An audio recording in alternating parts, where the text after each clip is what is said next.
Alright, g'day there. Now, we're back in the studio today, and what I'm going to do is, going to do something a little different. So I've been painting a fair bit of plein air recently, but I've also been painting quite a bit of outback stuff, river stuff, and just that general outback Australiana warm tones, quite a lot of that in general. So today I'm going to mix it up a bit and do a studio work and do a green Australian rural scene. So it'll be a nice morning shot where the sun's spearing across the landscape, just general Australiana landscape. Should be fun. Alright, so I've just got a little brush here. I'll just terps a little bit in. Today I'll be working as usual with my palette knives and of course tons of oil paint, and on a stretched canvas with a white primer this time. Other times you would have seen my other videos where I've been using the clear prime Belgian linen, so it gives a nice earthy tone, and that's great. But today, for a bit of variety, I'm going to go for the white. Alright, so I'm only going to use the terps and the just turpentine, just thinning the paint down a little bit, just to establish a few marks that I feel like I need. And once I've done that, pretty much that'll be it. So just feel a few marks here and there. Alright, so that'll go there. That'll spear there. That can go there. So this just gives me an idea. Obviously it's not exact. This is giving me the idea of what I want. Just get a basic feel of the flow lines, and then once I feel like I've got things in the right spot, I can start putting them in more solid, more permanent like, I guess you could say. So I reckon I'll have a bit of a farm building set up here. So I'll just give myself a feel of a few marks there that makes me say, yeah, there's some buildings fitting in there. Make sure they're in the right location before I lock them in too much. And then the distant hills go drifting off forever. I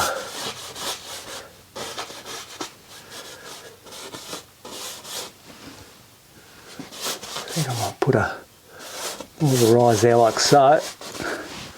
Alright, so that's pretty much it for the brush. It's giving me a feeling now. It's just a little bit more here. Alright, now I can feel that the shapes seem to be correct. It's very important to get your marks right at the start where you want them, because otherwise, if you have things slightly incorrect now, they'll come back and haunt you later on. So, and you'll have to move things around when you've already established certain aspects, and you do not want to be doing all that while you're painting the major picture. Get all these marks in now, and then you can just start blocking in, and if it's all right now, then the shapes will all take form and will be pleasing composition to the eye. So what I'll do now is I'll just stand back and have a look, see what I've got.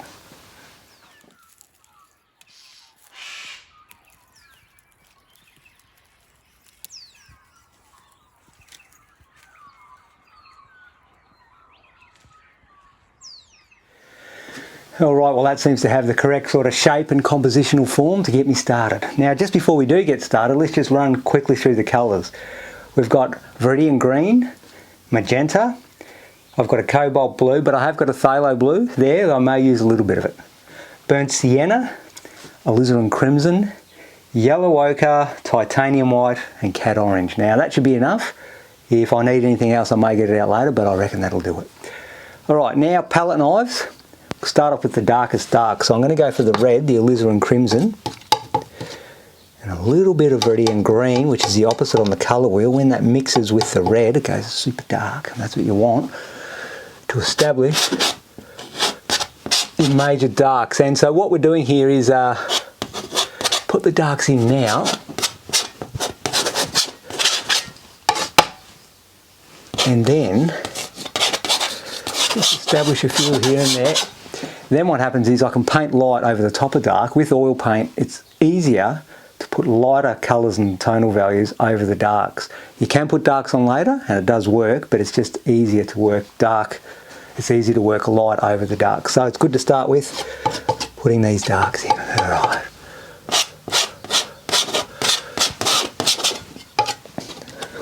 get a feel for what's going on here. I won't get too carried away with darks. There's not that many darks in this landscape. Alright, so I might straight away go for now Viridian Green, Magenta. I just put a little bit of white in that to lighten that off.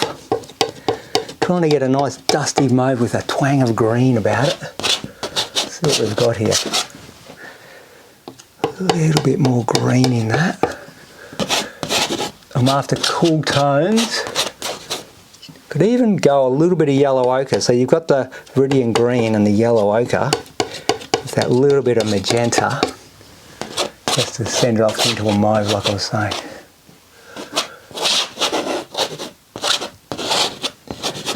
Okay, that seems to be working.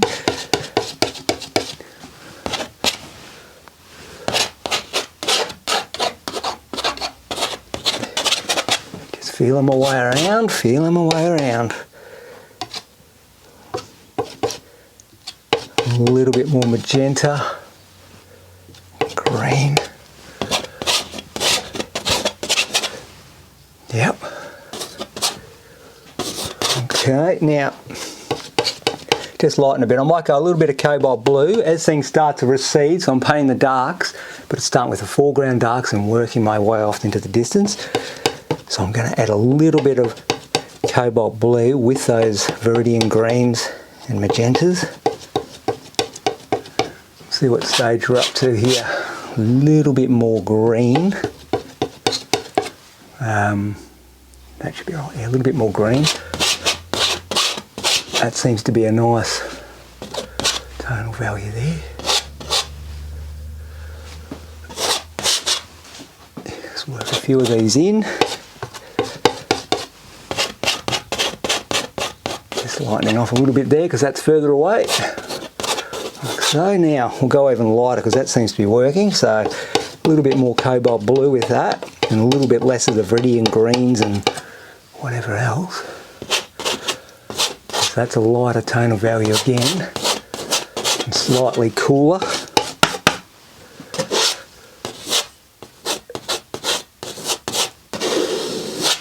It's going well.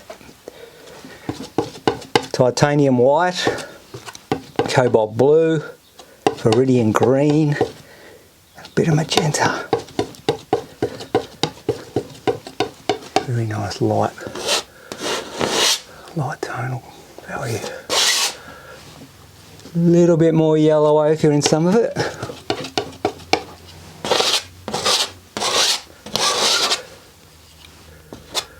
Like I said, the shadows are going in.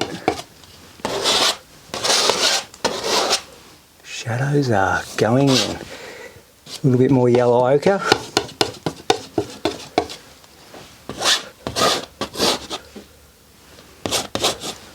Okay, just feel my way around here.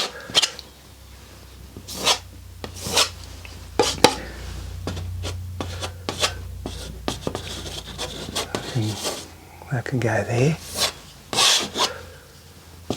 Right. A bit more yellow ochre, Viridian Green, magenta, a little bit more cobalt blue like I was saying earlier. What do we have here?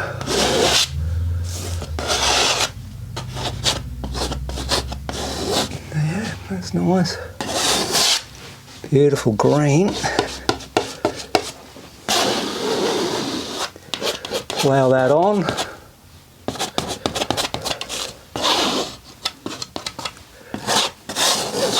Just stand back and analyse those colours and tonal values and then get back into it.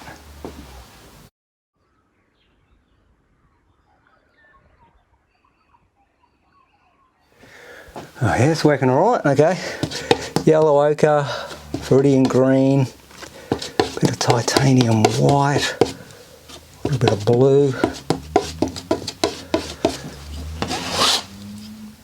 a bit more yellow ochre than that.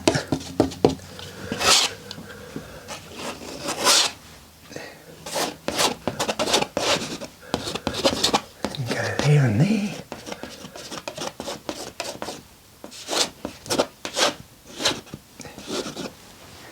Yeah.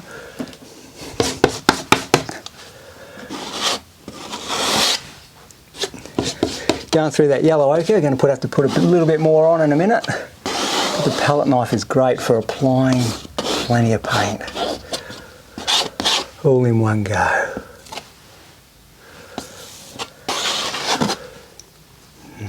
Now, hang on, what have we got here? Haven't touched the burnt sienna yet. I might go a little bit of burnt sienna. I'm just going to change some of the subtle tonal values here in the grass itself. Some of them will be slightly different than others.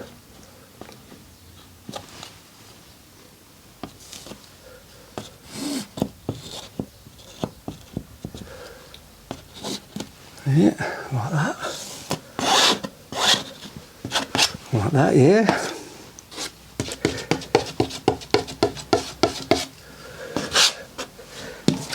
I'll just get a little bit more yellow ochre. I'm running out.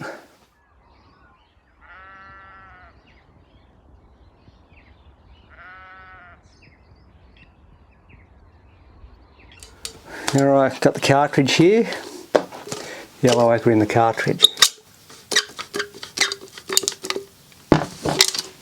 There we go, plenty of that gear. Okay, now we can get back into it. Back into it. Yeah, still recording. That's good. We've got to be doing that. Otherwise, I'll just be here talking to myself again. Alright, what do we got? So I've got a little bit more richness, I guess you could say, in the colour as it gets closer. There's much more of the yellow ochre, and that's kind of bringing it up to the foreground, and then the grass recedes off. It gets more of the blues as it goes back. More of the yellow here in the foreground itself. Oops, that went around the corner a little bit there.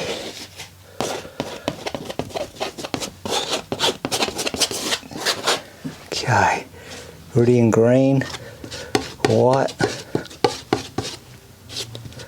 mix that with the ochres.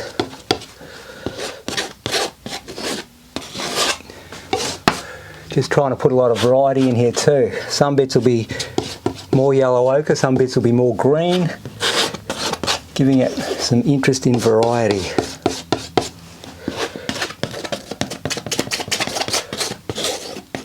Just get all that paint on, get a coverage, a bit more yellow ochre, maybe a little bit more burnt sienna.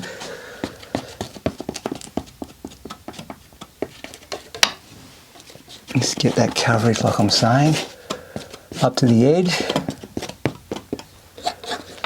nice and neat. It's all working out, yeah.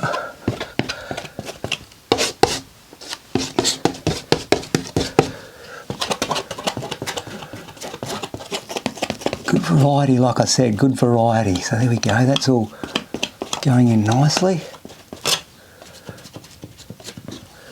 It's kind of an adventure because as you guys are watching at home, watching me paint and seeing what develops, I'm doing the same thing. What's developing, I'm thinking.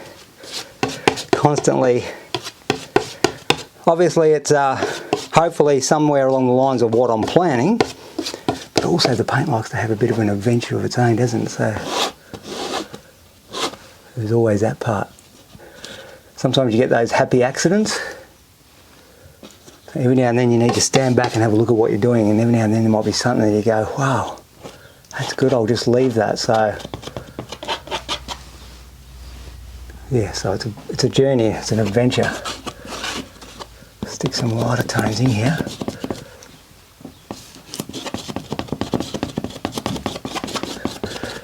Break it up, mix it up.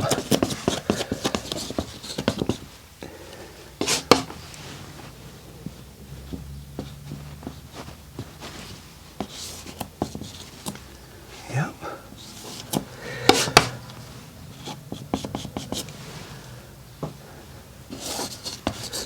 Like I said, we'll keep on varying the mark, get some real interesting effects by making the palette knife as varied as possible.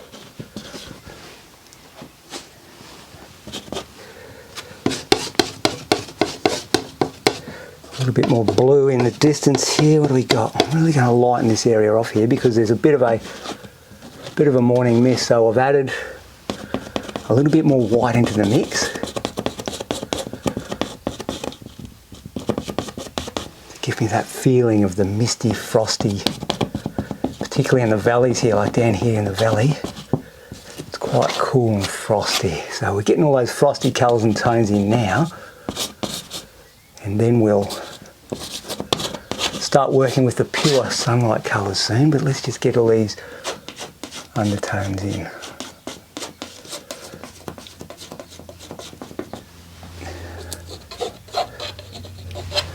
Alright, I'll just stand back and analyse that one, eh?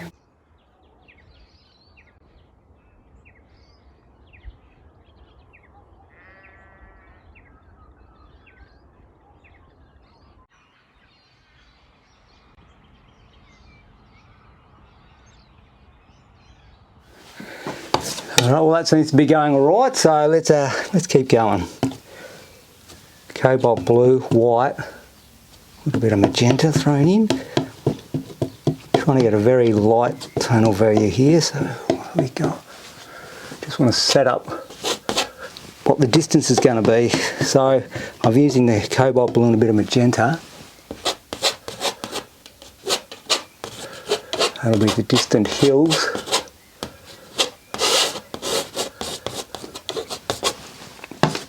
The shadowy tones of the distance, much more misted off. As it recedes back further away, it goes a lighter colour and tonal value. Here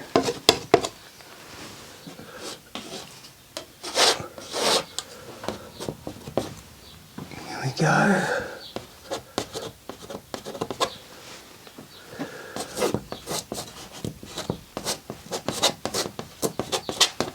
Okay, yeah. Now, a little bit more blue. Bit of Lineal green, bit of magenta, bit more magenta. Let's see what we got here. Trying to go slightly darker in tonal value than the very distance, and not quite as, we're in between now. That's looking about right. So we're not the complete distance, but we're not too far away from being right in the distance.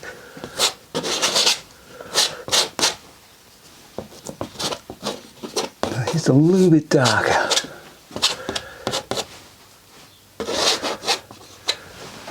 Right.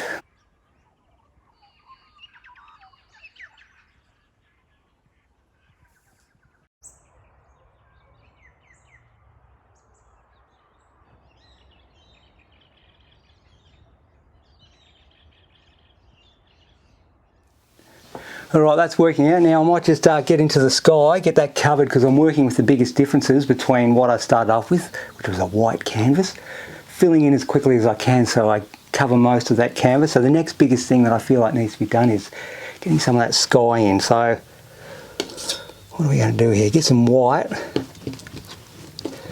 some of that burnt sienna, mix up a really nice light tonal value, plenty of white.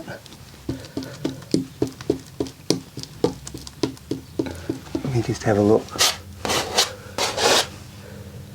A little bit more white in the mix. Okay, now I'll stick bits of that in. Like I said, this style of painting is great for just putting tons of paint on right from the word go and getting a big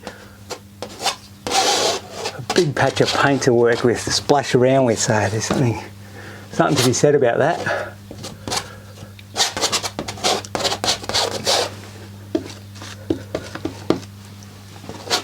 Okay, so this just keeps going on.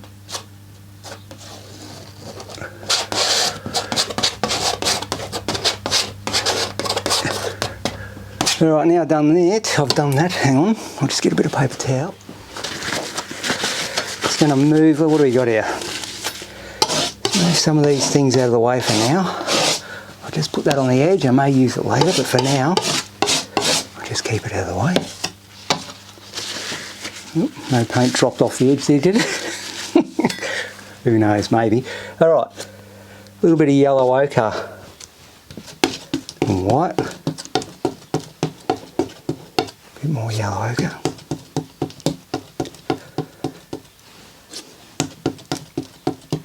bit more yellow ochre. Let's have a look. Yeah, I'm just going to introduce that into that sky too. It's a beautiful colour for those morning effects.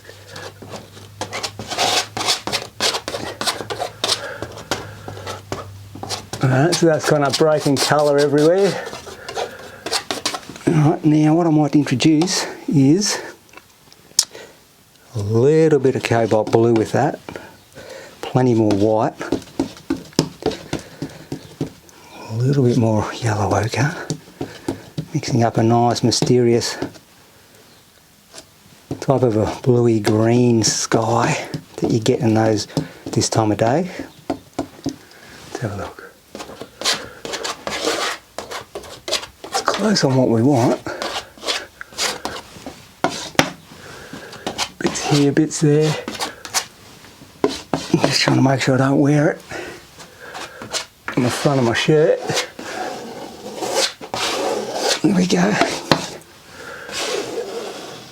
Get that coverage. Beautiful stuff. Look at that going on like putty. Like plastering a wall. A masonry wall. There we go. Now start intermixing those with breaking colour into the sky down lower. Just going to stand back and have a look and see what I've got.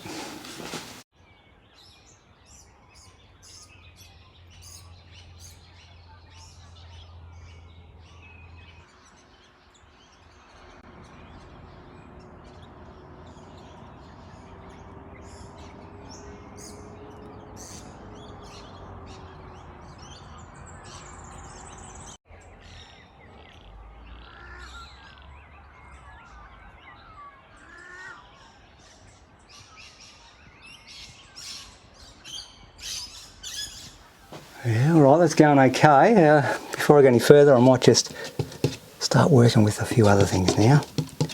Yellow ochre, burnt sienna, a little bit of magenta and blue with that.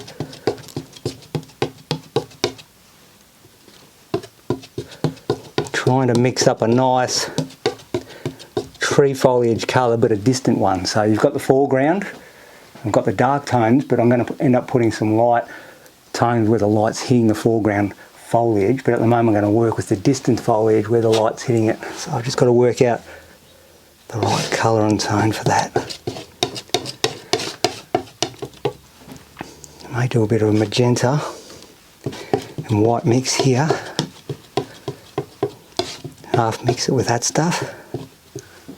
Because as it goes back into the distance here, it does go much more of a magenta colour. Let me just see what I've got. More yellow ochre, let's have a look. So yellow ochre and we've got the magenta and white.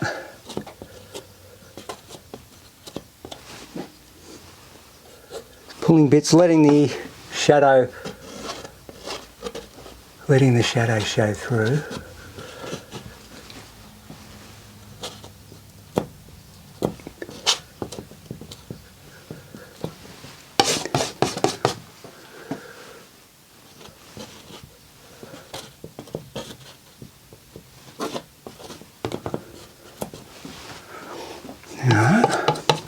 Now, a little bit more magenta and white.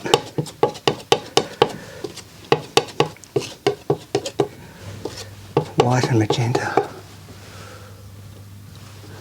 Much more white than that. A little bit of blue, because I'm subtly, as the foliage goes back, I'm so subtly altering it.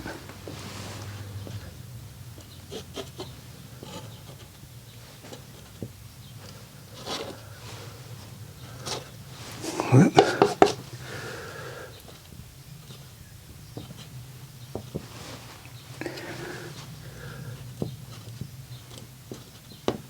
Bits on here and bits on there.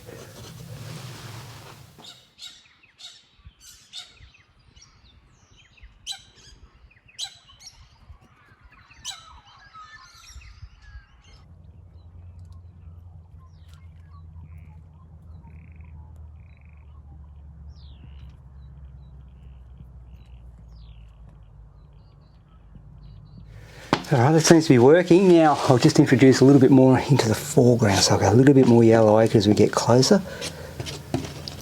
Half mixed. Still half mixed. Alright, where are we going here? Still going to work with that magenta and white. I'll keep mixing up another version of it here. Half mixed. Magenta and white. White. Mix it with the yellow ochre and we're getting this beautiful blend of the two. So it's kind of also at the same time a little bit like it's the trunk colour, where the light's coming across, it's hitting the foliage but also hitting the trunks of the trees. And that magenta is more along the lines of that. So I'm just randomly putting bits in here at the moment and then I'll work out something more exact in a minute.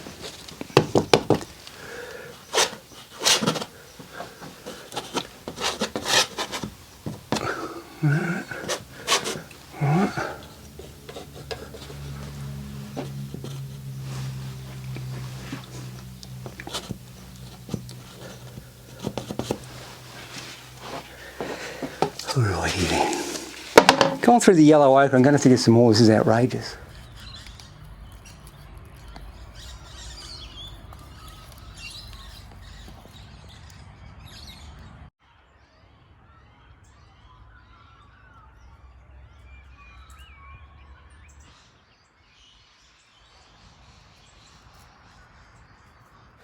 Alright, what I'm going to do is add a new colour, just to get a real sting. Cadmium Green, believe it or not. I mean, I've had this colour given to me, so I'm just going to use it. I've never really used it too much, but it's just got such an intense sting of colour. It is amazing. And I think mixed with yellow ochre, that'll be a real winner today with this particular landscape.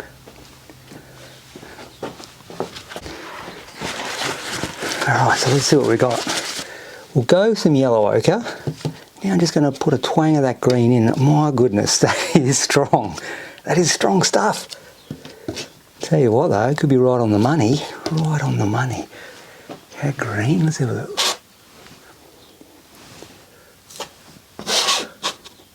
Yeah, that cad green is so high key. It's fantastic for putting a sunlight version of it in. Of the grasses. Now just put a little bit of white. I don't want to put too much white because I'll frost it off. Let's just leave a bit of white, so it's making the cad green ever so slightly tonal value. So that's just lighten the tonal value a little bit more. It's got to go a tiny bit lighter than that. So add a bit of white, but we don't want to frost it out too much. There.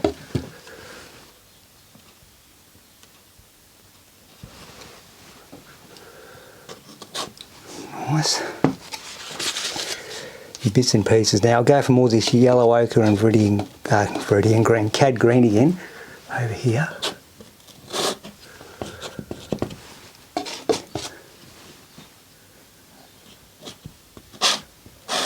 It's a beautiful colour, I've got to say that. Absolutely beautiful colour. Lob it in where I feel it needs to be, right here I reckon.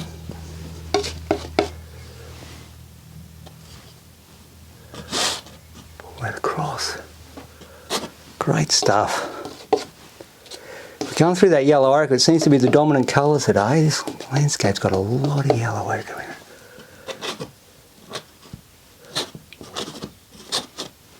Fill in the bits and pieces.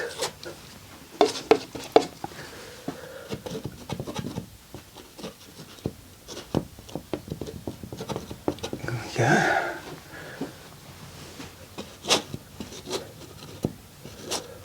Yes, it's full of a lot of that. Now that's getting a lot of that light source casting across, which is good.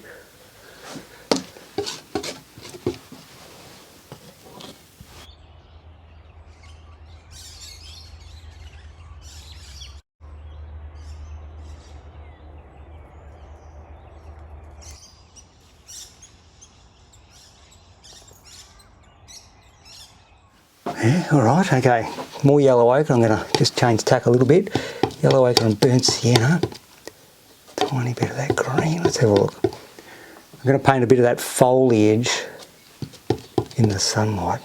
Let's try a bit of cad orange, yellow ochre. We're trying to get, I've already got the shadows of these middle tree, well, just the clump of the tree itself. The foliage is in shadow, so I need to do the light source. I've got the light source of the grass. Alright, so we've got to go a little bit darker tonal value than the grass, so it jumps up against the grass so you can see it. So why don't we go Viridian Green, yellow ochre and burnt sienna for a minute, and we'll see what we got. Yep. A little bit of cad orange because it's morning light.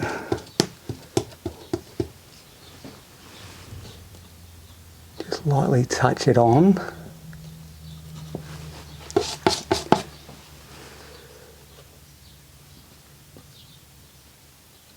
Lightly touch it on where you want the foliage to be. That was a good combo. We'll go yellow ochre, burnt sienna, bit of Viridian Green again, a little bit of cad to make it more of an orange. Morning light.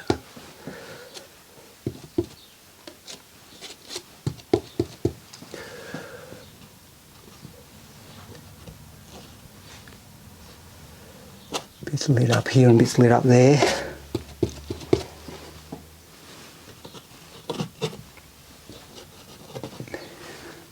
Okay.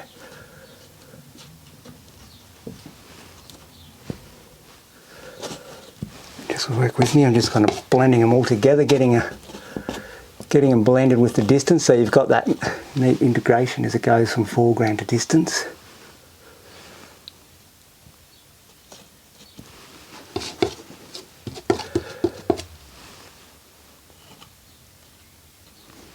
Right. Now the light is going to be licking a little tree just there.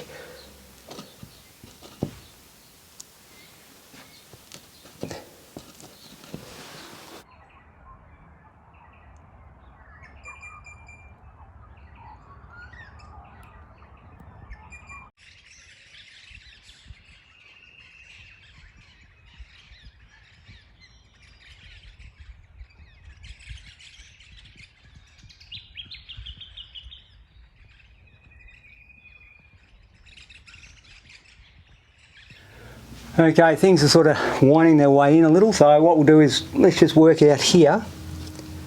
Just get a little bit more of light here. Fill in, get rid of that last little bit of white.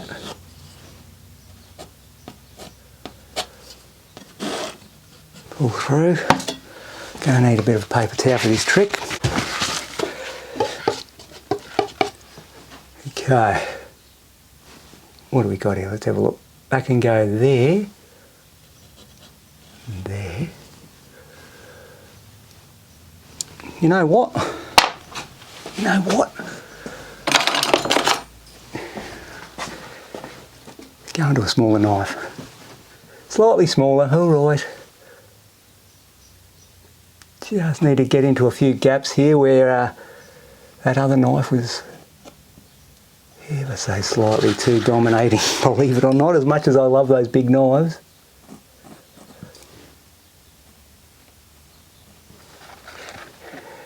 Sort of just picking my way out here.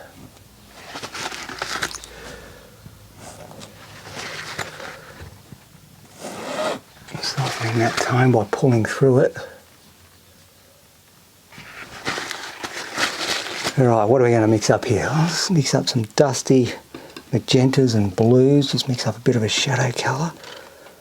Bit of Viridian Green, bit of blue, bit of magenta and the white to lighten it.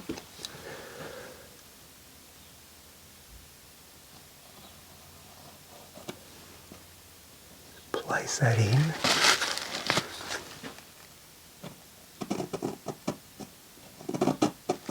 Clean that edge up. So what I'm starting to do here is introduce, if you haven't already guessed, introduce some of the little farm buildings. Alright, go for some more whites, blues, light tonal values. Mixed up with a little bit of magenta in there for a nice bit of broken colour, bit of variety. Bit of a rooftop can be there. Nice, good for doing that sort of stuff. Nice little building can live in here. Got that one. Bit of a water tank or something can be there. Cut the paint off.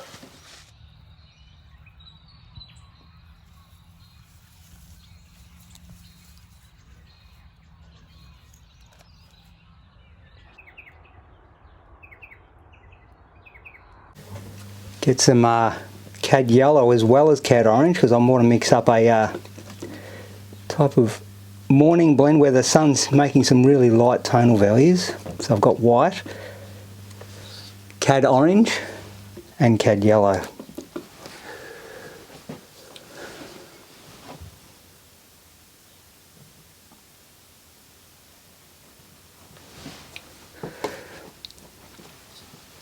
Bit more white in the mix.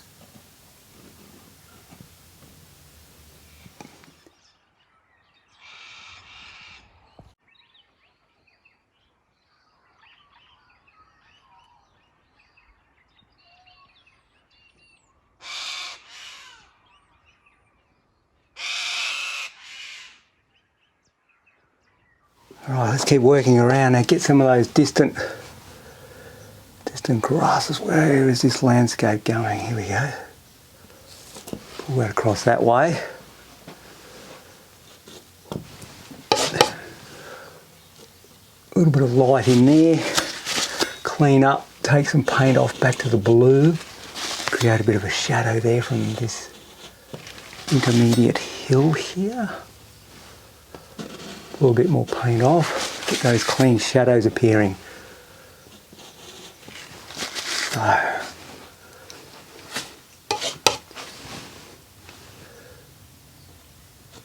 knife on edge, picking out some light source. Right.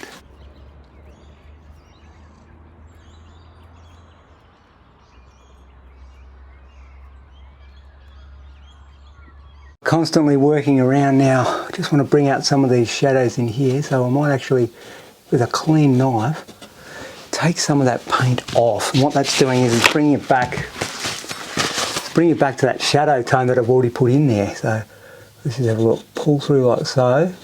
You can actually reveal some of the underpainting. A little bit here, and that. That's where those colours and tones come in handy from earlier on, you see.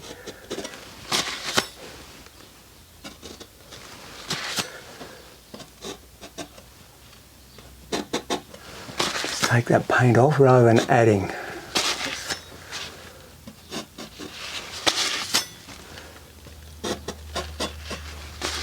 Just where you feel it needs it, not everywhere, obviously.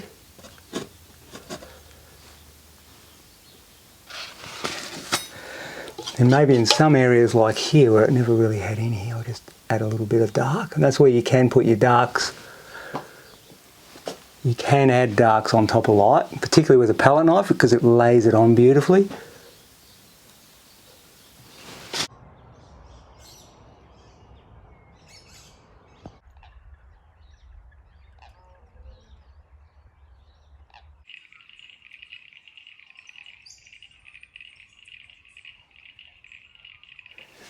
As I keep moving around, I start off with a blank canvas and slowly work my way up, and I'll move around, never finishing anything completely until I've worked on something else and brought it up. Now I feel like looking at that I need a little bit of sky, what would you say, just a little bit of sky tuning. Just want to alter the tonal value a little bit, so I'm going a little bit more yellow ochre. These morning skies have a lot of ochre in them, so I want to just richen it up a little bit so it's gone a slightly darker tonal value, so it looks like you're doing one step back, but hopefully it's also 2 steps forward, so we just get that colour in there. A lot of variety and good mixes, pulling it around.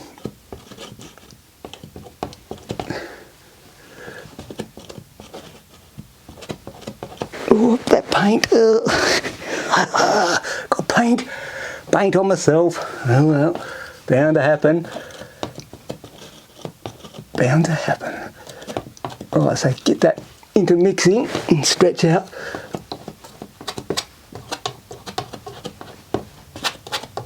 Pulling those colours in, so you got those beautiful ochres and blues all blending in together. With a lot of variety of marks. Some marks big, some marks little. Mixing it up.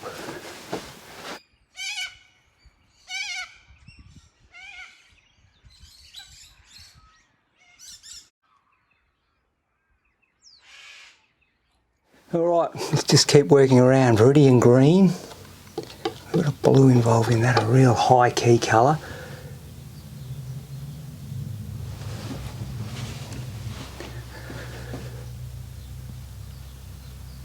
Just going to knock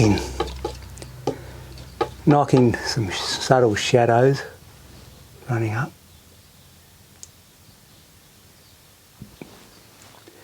From the trees.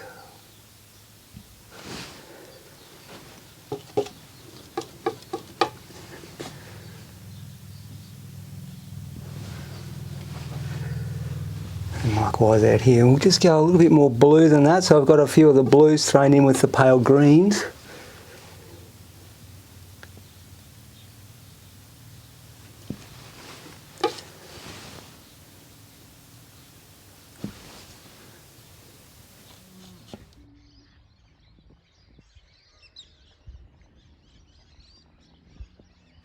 Alright, things are getting there, we're reeling it in.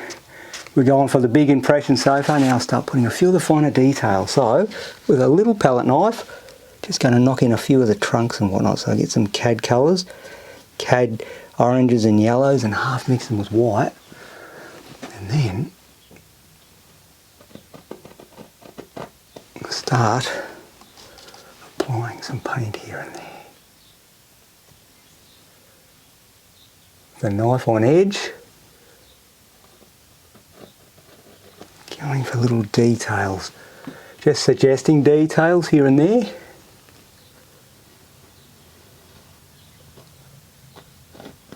With the knife on edge, like I said.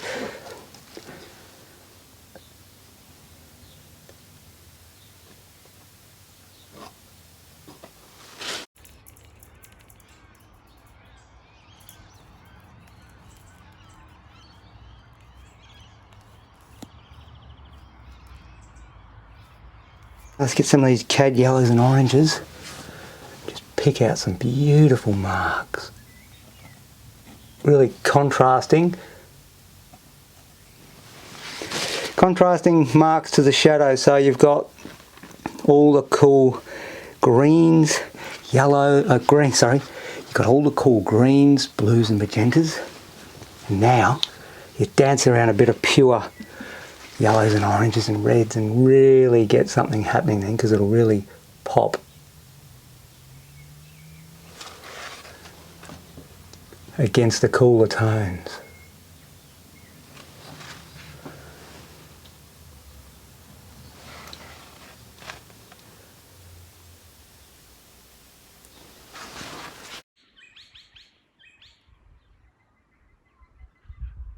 That beautiful cad green, that real strong stuff, and just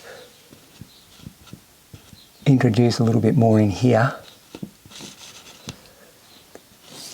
to really bring the foreground up, so you get that recession of strong chromatic saturation in the foreground, receding off to further and further to the beautiful subtle colours and tones of the distance. Okay.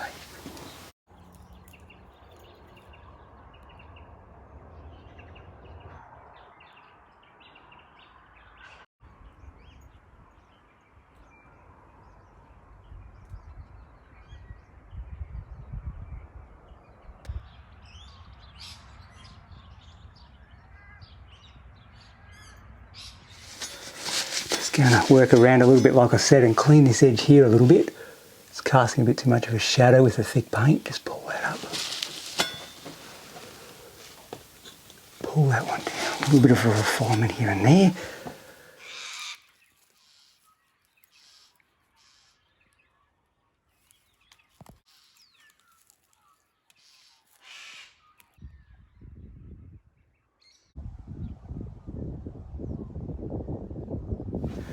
All right, well, I think that'll probably do. Obviously, I could keep on going, but I don't want to overdo it.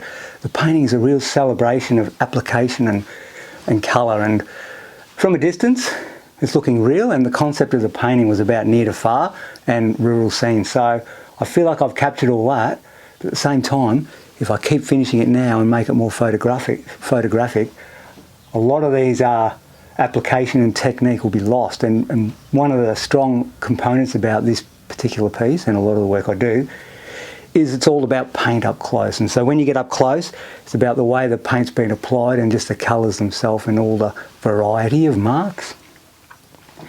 So I feel like, yeah, sure, you could finish it more, but you'll lose that. For every mark you make it more highly finished and more photographic, that original essence and energy of application becomes lost. So don't want to do that. All right, now I'm pretty happy with the flow of the composition. I feel like I've got it working here, like a lead-in foreground here, up to the homestead and then off into the distance and off into the peachy clouds. So on the whole, pretty happy. As far as the sky itself, I've played up a lot of subtle colours. I've got all those kind of peachy apricot colours, but I've also thrown in just a few cool blue shadow tones, only a few here and there, and what that's done is given a real sculptural feel to it. Instead of the sky just being flat, all of a sudden you can feel those clouds in a 3D type of world, because you've got the, it's suggesting the form a little more, I guess you could say. And as you saw, getting back to when we first started blocking in, all those darks leading off to there and then gradually putting the lights over the top, you can see how that now in the finished product, how that's worked, how you've got this tonal recession as it goes off, which gives you great depth.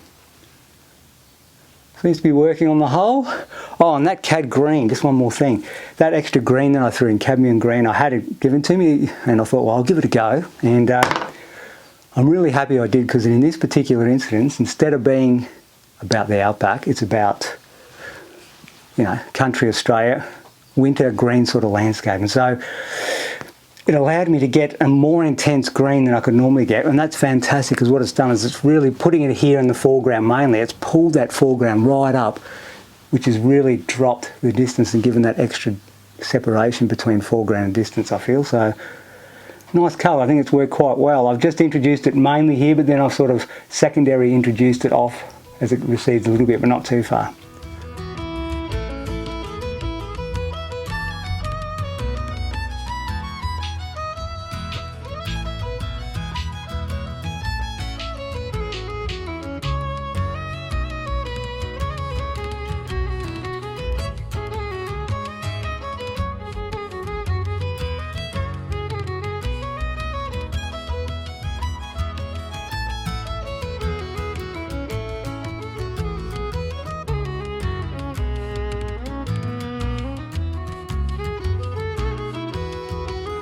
Alright, thanks again for watching.